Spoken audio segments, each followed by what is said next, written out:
Hello judges, I am Blake Ranko, this is Shane Cortez and Noah Bogle, and together we invented BoilBlock. Over 90% of Americans regularly cook pasta and other starches, yet cooking these foods can be inconvenient and messy. So we invented BoilBlock, which takes safety and convenience and boils them together to modernize the pasta cooking industry. BoilBlock works by holding a piece of food-grade wood above a pot of boiling water. The wood absorbs the moisture and prevents you from getting burned or causing messes in your kitchen. So now imagine that you're cooking pasta for a big group of people. If you leave the kitchen for whatever reason and go to the bathroom, when you're gone, the water can boil over, make a mess, or even possibly hurt somebody. So our solution BoilBlock's there to make sure that no one gets hurt and you have a good pasta experience.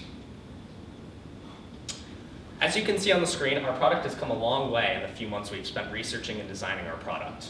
Currently, this is our current prototype, and we use a piece of bamboo wood, which is easy to clean and durable. We also have a telescoping antenna, which makes our BoilBlock able to fit all pot sizes, and we have a silicone clamp, which allows BoilBlock to be attached no matter how hot the pot is.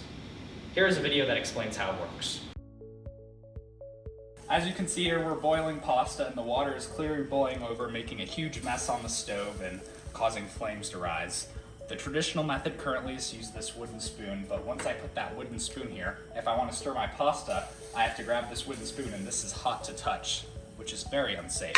So we invented the BoilBlock, which prevents overflowing, so you don't have any messes on your stove, so you don't get burned from the overflowing boiling water, and so it's convenient, so you can continue to stir your pasta while the water doesn't boil over. So you simply connect the BoilBlock to the side of the pot, and as the water boils, the wood absorbs the moisture coming over the pot and stops it from boiling over. Better yet, you can still stir your pasta with BoilBlock in. We have also gained a lot of traction through our A/B test ads. We tested these two ads. The one on the left targets the burns, messes, and convenience portion, and the one on the right targets family-friendly kitchen. Both these ads received very similar click-through rates at around 27 cents per click-through, and that's very good for A/B test ads. We've also conducted surveys that got over 160 responses. We found out that 90% of Americans regularly cook pasta, and about 2/3 of that group regularly deals with burns or messes. So this is a very common issue that needs a solution. So our current cost to make a product in our prototype stage is $6.28, and we would sell our product for $15.99 at this manufacturing cost.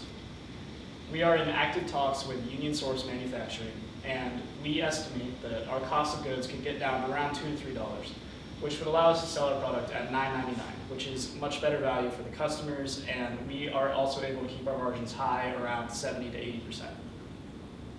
So through our QFD, we've learned that we want to focus more on trusting our product and also having a cheap product. So companies such as CES, Kohl, Spoons & Company are relatively expensive, but don't actually solve the problem of preventing water from boiling over. And product like BoilGuard over there also doesn't actually fulfill the requirements, because all the reviews on that said that it doesn't actually prevent water from boiling over and doesn't do what our product's meant to do. And then OXO wooden spoons, it's a cheap wooden spoon and very inconvenient and doesn't actually get the job done. Also, some of our next steps is that we are going to originally sell online, and this will be a great way to gain traction. We also want to work on filing a patent, which will help our idea not be copied by others. We'll also be advertising on Instagram, which will be a very good way to gain traction. And then once we gain enough sales, we want to sell on retail stores, and this will be a great way to get customers to buy our product, because we think people, if they're able to see our product hands-on, will buy our product. Thanks for listening.